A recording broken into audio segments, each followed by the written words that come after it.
1h51.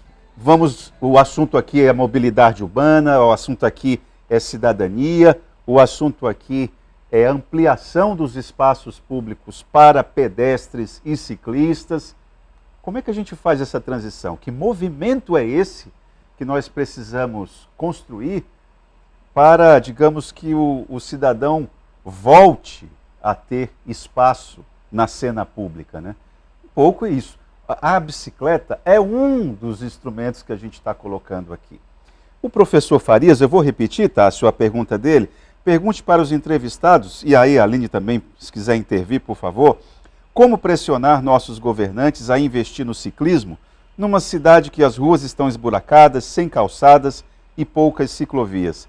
Quem anda a pé, de bicicleta, de moto, de carro, de caminhão, pede socorro. A cena é a pior possível. Eu quero começar respondendo essa aqui da visão local. A pressão é a seguinte: é muito barato resolver problemas para ciclistas. Muito mais barato do que tornar uma via trafegável para carro. Aqui 50% do problema já está resolvido, porque a gente tem a infraestrutura, só precisa ser cuidada. Cuidada em que sentido? Pintura, separação, sinalização vertical. Vou te dar um exemplo clássico, assim, bem animador. Na Avenida Ceará tem uma ciclovia bem famosa, ali passando na frente do prédio do Sebrae, em que muitos trechos ela já se apagou. Mas se você passa lá, os carros estão estacionados sobre a linha imaginária. Ou seja, o motorista já aprendeu aquela ideia. Entendeu? Então, isso foi um trabalho de educação que deu certo. Os caras não estacionam. Uma vez ou outra tem um, sim, porque aqui é Brasil. Sempre também, tem né? um, né?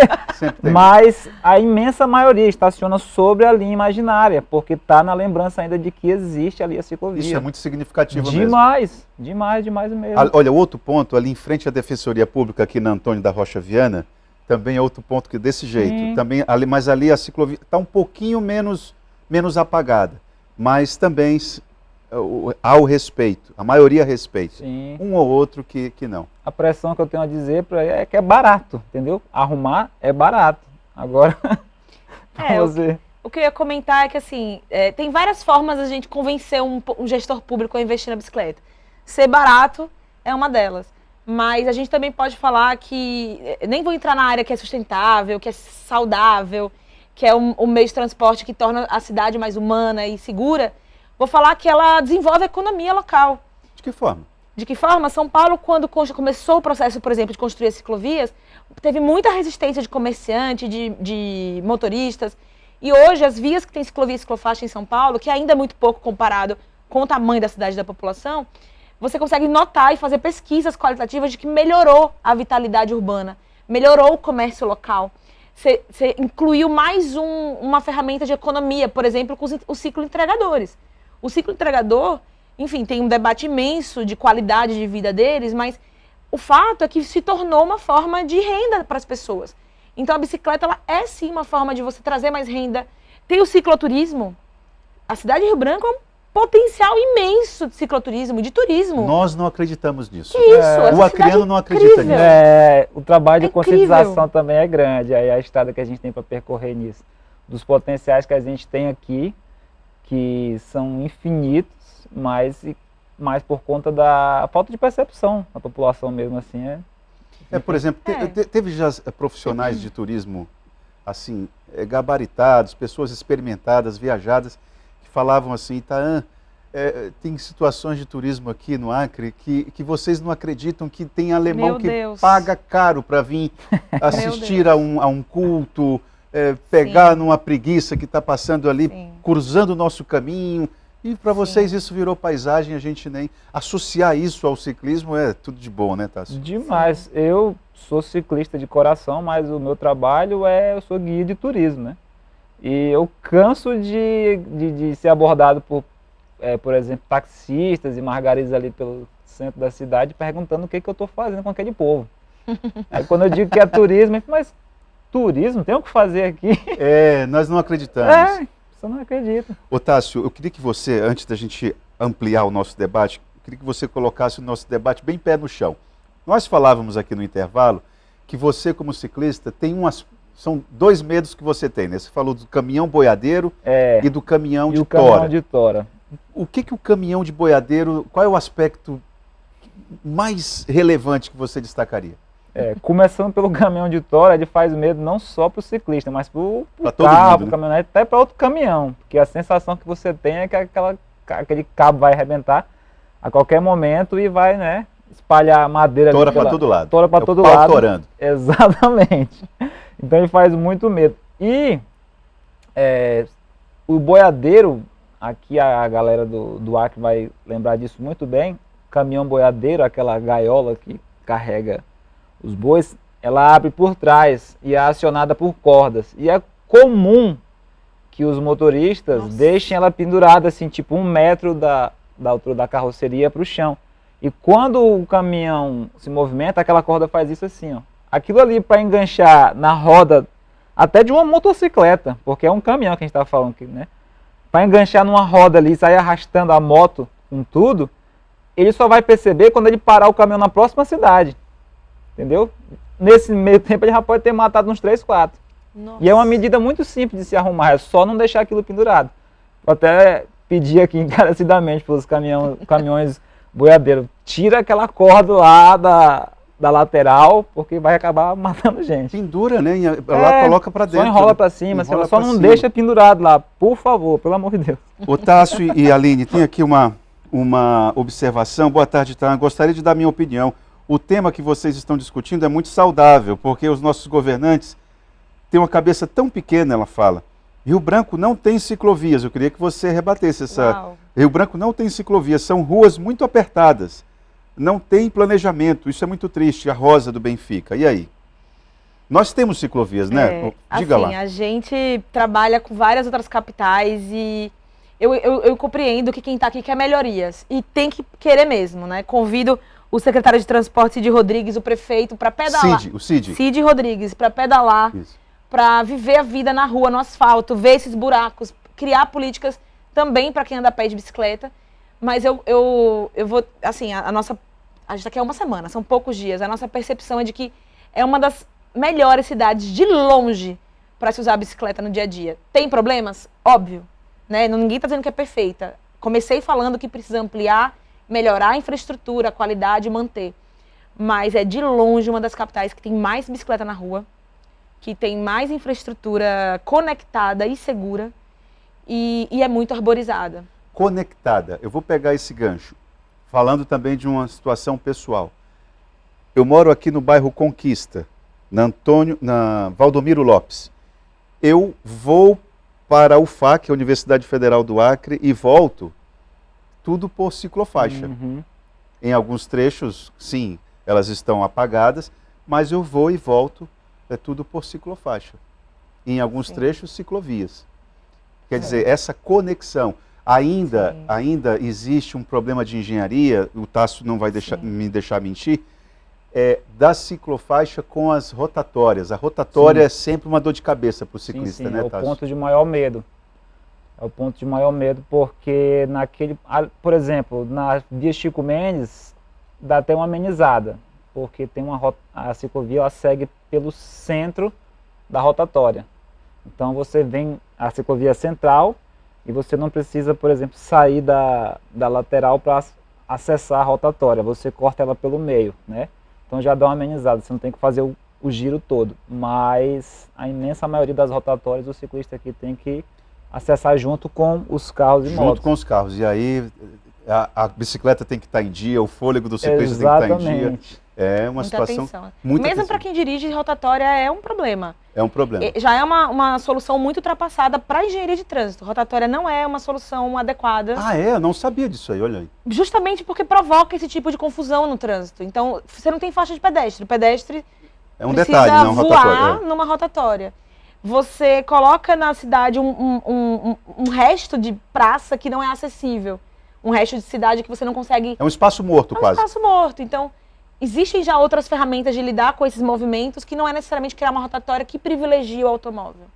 Olha, tá aí. E temos muitas soluções no Brasil. O Brasil tem cidades que têm criado soluções muito legais para botar a escala humana no planejamento da cidade. Eu acho que é essa a provocação que a gente tem que fazer. E rotatória meio-dia, ao meio-dia é terra de ninguém. Porque tem a placa de pai lá, mas principalmente motoqueiro. Pela direita, Vão embora. os caras Né? passam rasgando. 7 horas da manhã também. Olha, se tiver escola perto, então lascou. Exatamente. Então quer dizer que as rotatórias já são, digamos assim, um instrumento ultrapassado. Existem redesenhos de rotatória. Não queria trazer um exemplo fora do Brasil, mas Barcelona tem sido uma cidade que tem repensado esses espaços públicos a partir da visão do pedestre e do ciclista. Então eles têm olhado as rotatórias e os parques e as ciclovias de uma forma muito mais humanizada, muito mais adequada em termos de planejamento. É muito interessante isso que vocês trazem, porque colocam o elemento humano no foco, né, Como centro, do centro. como deveria ser. É a partir dele. Então, por exemplo, rotatórias. Rotatória, o pedestre é um detalhe, né? Então a rotatória realmente está fora. Eu não tinha pensado nesse aspecto. Boa tarde, Taan, Aline e Tássio. Apesar de São Paulo ser muito perigoso, o trânsito entre outras coisas, mas a ciclovia ela é respeitada, diz ele. Aqui em Rio Branco falta muita infraestrutura para ser boa, para andar de bike. Exemplo é na Avenida Paulista. A ciclovia é no meio da avenida e hoje até pedestre respeita. Outro exemplo é um grande banco que investiu em bicicletas. Você anda em São Paulo e se você preferir ir de bike, você encontra essas bicicletas desse banco espalhadas pela cidade. Inclusive, eu disse isso uma vez a respeito da prefeitura investir nos finais de semana, como acontece em São Paulo, na Avenida do Jabaquara inteirinha, até chegar na Avenida Paulista. O Maurício do Conjunto Bela Vista. O Maurício é um corintiano de São Paulo e está fazendo essas observações aqui. Tem razão. São Paulo tem uma infraestrutura muito boa hoje, mas como eu expliquei, ela é muito concentrada. Então, assim, a Avenida Paulista ela é um caso emblemático, mas é numa região muito privilegiada, né? Se a gente já passa as pontes da cidade de São Paulo, já é outra realidade. E também, São Paulo também passa por esse problema de continuidade da infraestrutura, da política pública. Estamos lá batalhando. E o que eu estou querendo pontuar aqui é que a nossa batalha numa cidade gigante como São Paulo é muito mais difícil. A luta é muito dura. A gente perde amigos atropelados no trânsito, assim, com frequência. É muito difícil. E quando a gente fala de cidades como Rio Branco, cidades menores, assim, que tem um potencial já declarado, a minha provocação é mais fácil. A cultura está aqui. O respeito é muito maior. E eu sei que tem muitos problemas, mas assim, é incomparável. Assim, São Paulo tem esses casos do banco, da bicicleta compartilhada. E é fácil assim, é possível trazer essas tecnologias para outras cidades. Qual é a prioridade que vocês colocam? Ontem foi um dia importante para vocês tiveram um encontro de definições. O que o Tássio, qual é a prioridade dele aqui? Qual é a agenda do movimento aqui? Aqui? Cara, é alertar para a renovação dessa infraestrutura. Insisto mais uma vez, né? Não precisa fazer nada novo, não precisa inventar a roda. O ponto a ser batido aqui é esse, ressuscitar essa infraestrutura que já existe aí, e que eu discordo em parte do amigo que falou, porque proporcionalmente as ciclovias daqui de Rio Branco são imensas. Você precisa lembrar que o perímetro da cidade de Rio Branco ele é muito menor que a de São Paulo e a população é muito menor. Então, se você pega o que a gente tem de ciclovia e divide pela população, aqui tá muita ciclovia para cada pessoa. E você tem a cidade mais interligada. Você pode literalmente desembarcar no aeroporto de Rio Branco, pegar uma bicicleta e cruzar a cidade até o Portal do Vila Acre, quase que 100% por ciclovia. Boa ou ruim, tem ciclovia. Alguns trechos estão apagados, sem os separadores, mas elas estão lá. Na Ceará, a lembrança ainda é muito nítida que os caras deixam espaço, ou seja, é só melhorar essa infraestrutura. E quanto ao aluguel das bicicletas aí, eu concordo, cara. A gente não tem. Eu canso de receber gente aqui, turista, que quer passear de bicicleta pela cidade e não tem onde alugar. Atenção, comércio de Rio Branco. Bote bicicleta para alugar aí. Olha só, então eu não sei se aqui, se o seu Marinho, Marinho da Luz, do Conjunto Rosa Linda, eu não sei se ele está ironizando, mas de qualquer forma, obrigado, seu Marinho. Ele está dizendo aqui, ó, muito bacana essa iniciativa de ciclistas. Já vou correr numa loja aqui que ele diz aqui para comprar a minha bike. Ai, que bom. Muito bom, seu Marinho. Eu não sei se ele está ironizando, mas muito obrigado pela sua fala, seu Marinho. Posso fazer mais um comentário? Pois não. Sobre o nosso encontro ontem. Além da continuidade da manutenção das ciclovias e ciclofaixas, a gente também debateu muito sobre como que a gente associa um movimento urbano e ambiental no sentido de provocar que a cidade proteja suas áreas verdes, refloreste, não desmate mais e traga ainda assim economia, valorização dos espaços preservados. Então, quer dizer, o desenvolvimento urbano da cidade não ser um problema, não significar necessariamente desmatamento e violência, né? Principalmente para cidades que estão no meio da floresta amazônica. O projeto chama Amazônia Passa Aqui no sentido de tentar conectar a gente que está no sul e sudeste com a floresta, mostrar quanto a floresta em pé é importante para o Brasil inteiro.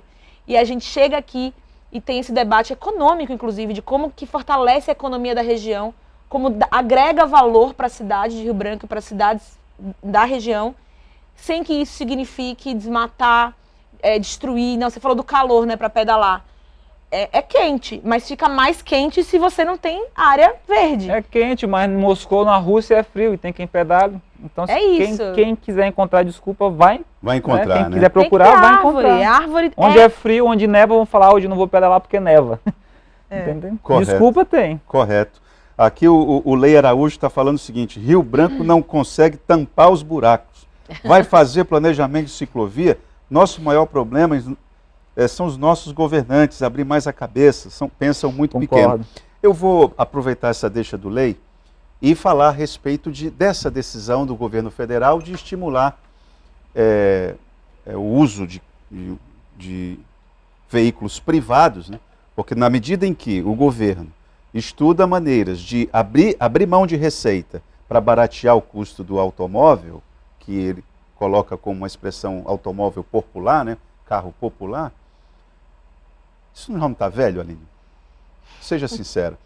Isso não está velho? Isso é um ponto de agenda que a gente já poderia estar um pouquinho mais adiante, não poderia não? Assim, é triste a realidade, mas a gente sente que é olhar para frente através do retrovisor. É claro que a gente sabe da importância econômica do setor automobilístico, das montadoras, é claro que a gente sabe que tem muito trabalhador no chão de fábrica precisando de trabalho, mas a gente precisa, em algum momento da nossa história, fazer essa transição para um mundo mais limpo, né, descarbonizado, com meios de transporte que poluam menos, com menos carro individual e mais transporte coletivo, porque tem um dado: nenhuma cidade do planeta resolveu seu problema de trânsito com mais carro na rua. Você não encontra nenhuma cidade no mundo que fala assim: não, eu resolvi o congestionamento, era travada, era congestionada, era violenta, muito atropelamento. Ninguém resolveu falando: vou abrir mais viaduto, vou baratear carro para ter mais carro na rua, vou trazer mais moto para as cidades. Ninguém. Então, se tem uma notícia que eu preciso dar que é ruim para todo mundo, se baratear carro, vai entupir cada vez mais as cidades, não só do carro e da moto, mas também de poluição sonora e do ar. Então, assim, em algum momento a gente vai ter que enfrentar essa realidade, que a única solução possível é o transporte coletivo de qualidade, confortável, barato e a mobilidade ativa associada. Pois é, Tássio, não seria mais racional, já que a ideia é fixar o trabalhador no chão de fábrica, lá nas montadoras, puxa vida, muda lá o foco para construir ônibus, velho. Sim, boa ideia. Um grande ponto que eu acho que poderia ser realmente política pública é a desconstrução cultural do carro e da bicicleta. O brasileiro e o acreano também ainda aceita, contempla assim brilhantemente, venera a ideia de que carro é sucesso na vida. As pessoas compram um carro, você junta a família, vão tirar uma selfie e postar. Entendeu? E quando a pessoa era conhecida o sobrenome da pessoa era o carro, você se lembra disso? Pois não, é o Tássio do GTI. Exatamente. Que tinha um GTS. O carro ele não é só um veículo, mas é um símbolo de vitória, um símbolo de sucesso na vida. Se você analisar por outro prisma, você vai ver endividamento, você vai ver sedentarismo, você vai ver queda na qualidade de vida, na saúde, e ao longo de 5 anos você vai estar pagando por uma coisa que ao final da última parcela está valendo menos da metade, e você vai estar doente, lascado, estressado, e sabe-se lá quanto gastou de gasolina. Então, e eu acho que a mídia tem um papel fundamental nisso, porque sempre que ela expõe veículo, ela expõe vendendo a ideia de felicidade. De liberdade. De liberdade e tudo mais, quando na verdade não é bem isso não. E bicicleta é para quem é pobre, quem não tem dinheiro, quem não conseguiu comprar um carro. O insucesso, né? Exatamente. Isso é típico. Isso é, muita gente fala assim, menino, tu tem que se ajeitar. Ainda tá de bicicleta ainda? Quem não compra uma moto? Tá? Exatamente. Olha, Aline, muito obrigado pela conversa, Tássio também. Eu queria, Obrigado. Como é que faz para fazer parte do movimento? Olha, você Quem entra tá no meu Insta, fala direto, né? @TássioFúria, ou também no Amazônia Passa Aqui, e a galera de fora pode direcionar para mim. Então assim, ó, entra no site Amazônia Passa Aqui, vai na internet, Amazônia Passa Aqui, deve ter um link no Instagram. .com.br. Bom, se vira. Tá tudo aí na internet. Amazônia Passa Aqui, não é por falta de contato que você não vai encontrar essa rapaziada. Muito obrigado, Aline, obrigado, Tássio. Nos Obrigada vemos a por aí, hein, Tássio? Com certeza. Vamos para o intervalo e já voltamos com Gazeta Entrevista.